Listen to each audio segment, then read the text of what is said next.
Hello everyone, welcome to the second episode of my completely self-indulgent video series, Tracknowledgement, where I go through the production tracks for Type 4 songs, look at the samples and keyboards and drum machines and everything that we use to put together the songs. Today's episode we're looking at 88s and Beatbreaks, which is the second single from our upcoming album in 2019. Called 4 Feet High and Rhyming. 88s and Beatbreaks is available for download on iTunes and Amazon. It's available streaming on Spotify, YouTube, everywhere. Anywhere you get music, it's there. So let's take a look at 88s and Beatbreaks, which starts with a cartoon sample.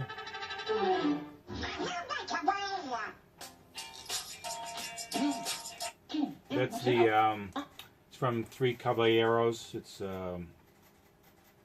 Donald Duck cartoon, and what it's talking about is a bit of an in-joke for the sample that was used. Then I've got the main sample here. Oh, well, first there's the vocals. All the vocals. We'll cut those off. Got a main loop which has a ton going on in it. I mean, that's what the song is based around. That's one sample, folks. Most of my work done for me right there is just finding that. Okay. Found a secondary guitar, I went with it.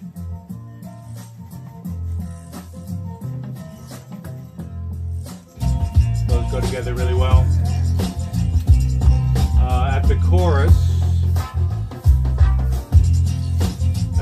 I wanted that same feel, but vocal samples, so I found these, which are split left and right. Those work pretty well, but I needed something clearer over it, so that, which is really just, you know, chorus.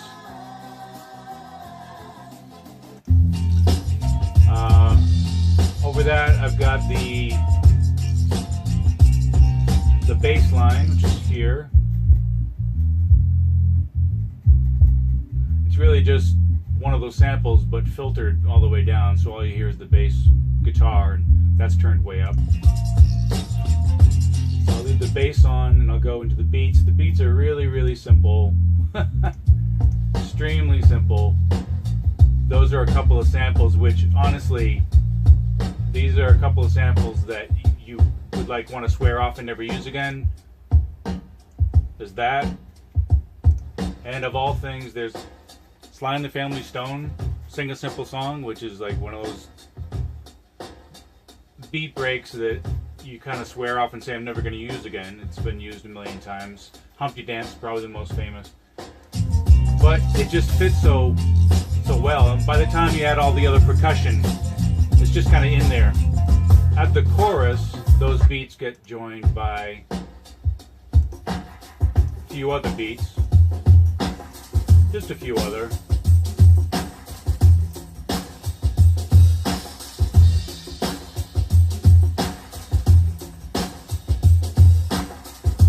So that's all the beats going at the chorus. That's when it really jumps up.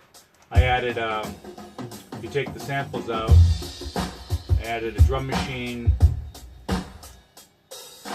with hi-hats and cymbals and claps and kind of a roll snare, like a flam. That's this here. Just gives it a live, loose kind of feel.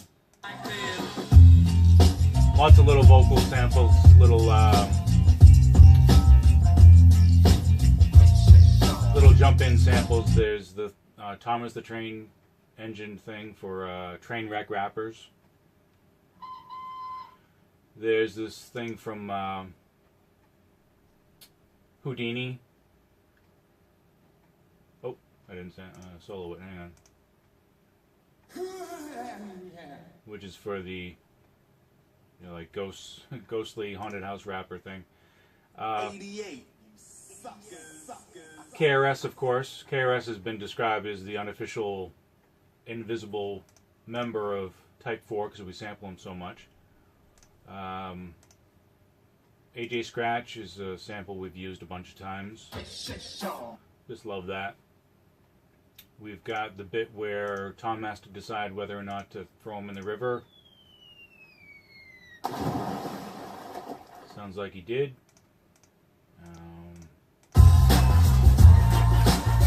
So over this whole thing, I recorded 2 tracks of Shaker, which isn't just a bunch of solitary people that make furniture. It's also one of these things.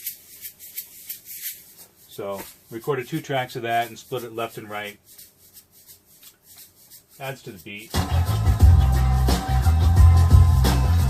And then overall that, like, one of the last things I added, one of my favorite things, was this kind of toy piano sound, which is great. You can... Let me play it.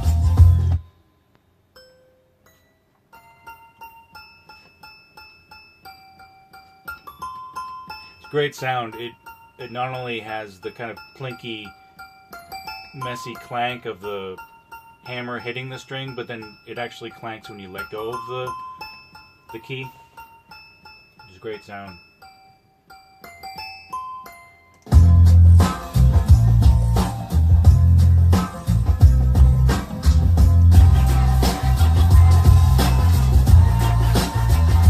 We have Bill's Cuts. Always like to have that in the song. Makes it real hip-hop, you know. So he cut that, and also at the end,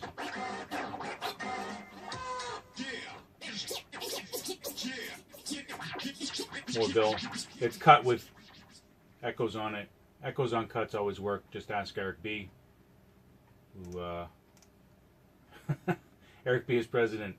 Not the strongest DJ performance, but you throw echo on it and it's done. So that's about it. Just all these. Oh, there's like 2 other little things I added. One was this echo thing at the chorus.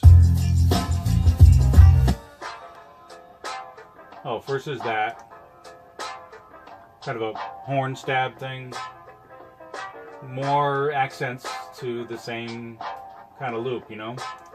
Then there's this. This goes with the chorus. Echoed. Not much to it, really. But leading into the chorus, there's a sample that, on its own, sounds really awkward and kind of chopped up and squished.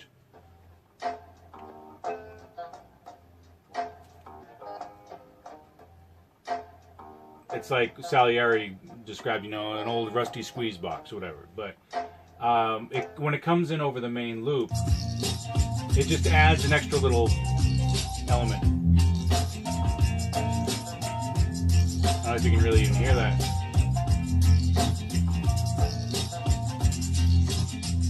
Somehow those notes just work out, you know? Oh, hang on. What was that? Oh. Alright, that was my dickhead detector. I gotta go. Thanks for watching. I'll find something even more complicated next time. Hope you enjoyed it.